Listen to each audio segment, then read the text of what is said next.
Greetings on a sunny, cold winter day. There's even a light dusting of snow on the ground, which is a rare thing here in rainy Vancouver. And cold winter days always make me feel like doing some weaving. And that's what today's video is going to be about. So if you're ready, I will meet you over in the studio in just a minute. So these are the looms that I've been working with in some of the projects that I've been doing lately.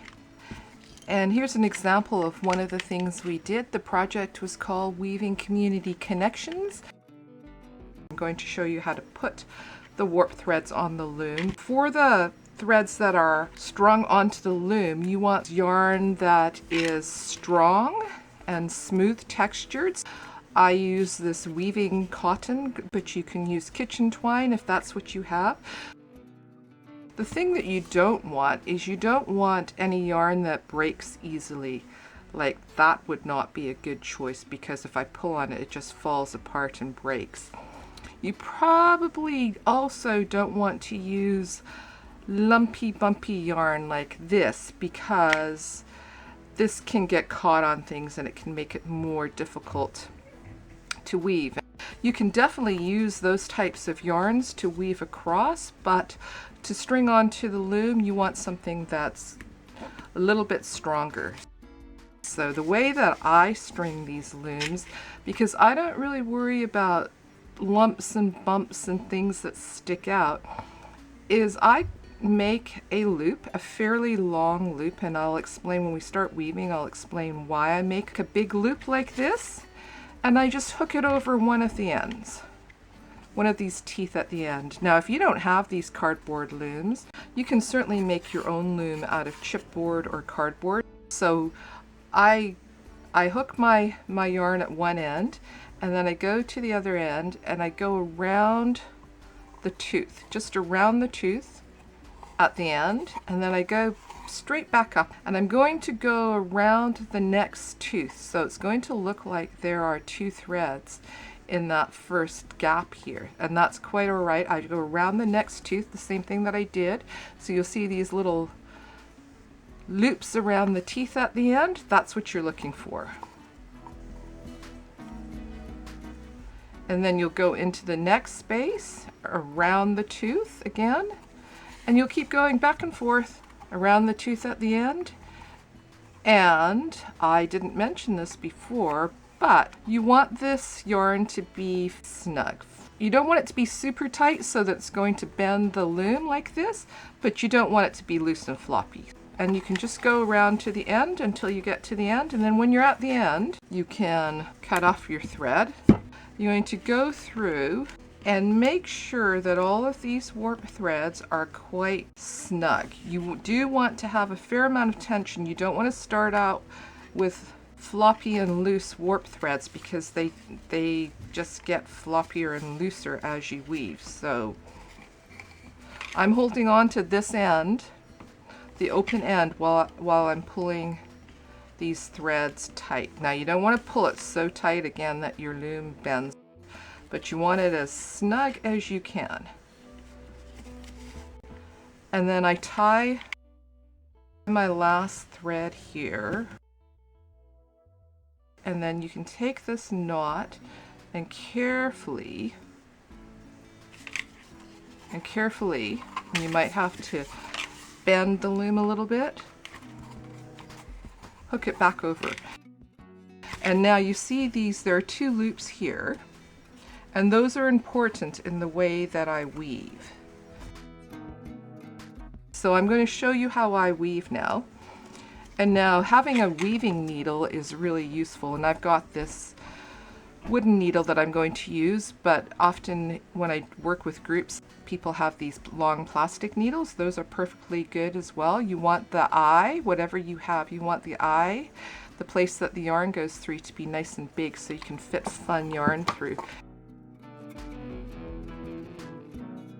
So you just thread your thread through the eye and the needle, and you can either work with a single yarn or a double yarn. It's really up to you.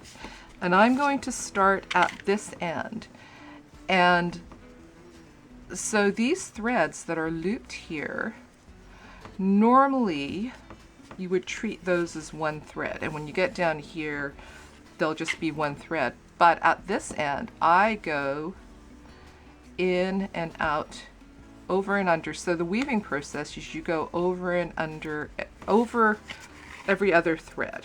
You weave through the gap going over and under, and I use these threads that are in the loops, so I count them as a thread when I'm starting. So now to go back, you need to do the opposite. So right here I can see that this, and the threads that I'm weaving across here are called the weft threads. So I can see that my weft thread went over the last warp thread. So now I need to do the opposite. So I need to go under that warp thread. My weft thread has to travel under the warp thread. If I look here, the weft is underneath, so I know it goes over that one, and then under and over, under and over in the opposite position to what you did before. And then you go all the way back and you pull the thread through. I'm going to keep going, and you'll soon discover that weaving is not at all a fast process.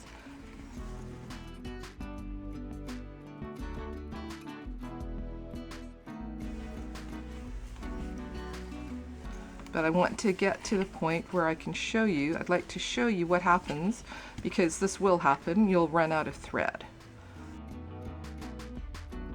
I'm going to switch to this yarn and weave with this yarn for a bit. But you would do the same thing even if you wanted to continue on with the same yarn. It's the same process. So what I'm going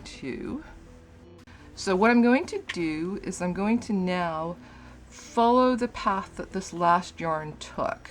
I'm going to overlap the two yarns, so this is not the same thing as we were doing before. It's going through the same space. So I went into the same space, so I followed the same path. And if I overlap a little bit, there won't be any gaps, and eventually everything will stick together. And now I'm going to go back to the sequence of opposites. So, and this yarn is very loose, and I have to be really careful that I don't break it. Now, some troubleshooting here, things that can go wrong. Sometimes this might happen. One of these loops might come undone. All that you need to do is you just take that loop, and if it's disappeared, you have to dig around to find it. You find that loop, and carefully, you don't want to bend these notches, you just hook it back on. Might your warp threads break? Yes, that can happen. Let's give you an example. I'm just going to cut it. What do you do then? Panic. No, no panic. Everything can be fixed. Just take another thread and tie it on. And this is really loose here. We can deal with that in a minute, but you need to keep track of both of the broken ends. This bit here is a little bit long, so I'm going to cut it off. I don't need that. But I'm not going to cut really, really close to my knot. If you cut too close to your knot will come apart. The next thing that we're going to do is we're going to take our weaving off the loom. And the easiest way to do that is to kind of gently pull the loom so it's sort of curved a little bit. And with your loom curved, you'll be able to slide those tabs at the back off. And you do that on both ends. Once you've done one end, the other end will come off really easily. And then you'll have your weaving.